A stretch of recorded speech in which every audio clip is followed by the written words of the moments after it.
Welcome to the Rim Brake Rodeo. We hope this video helps. In this video, I will explain how to change a Jeep Compass tire. First, prioritize safety by parking on a level surface and engaging the parking brake. Always turn on your hazard lights to alert other drivers.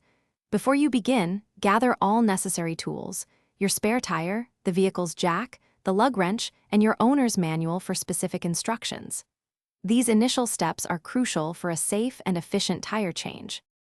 Now, let's get started. Before lifting the vehicle, use your lug wrench to loosen the lug nuts on the flat tire by turning them counterclockwise about 1/2 turn. Next, carefully place the jack under the vehicle's frame, following the specific points indicated in your owner's manual.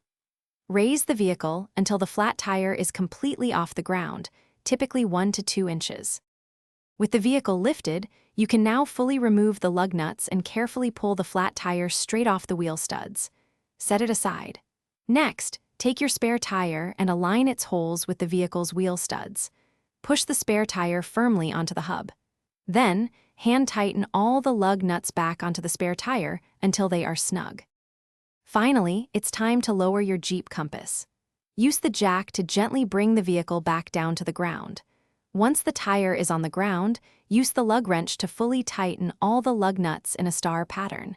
This ensures even pressure.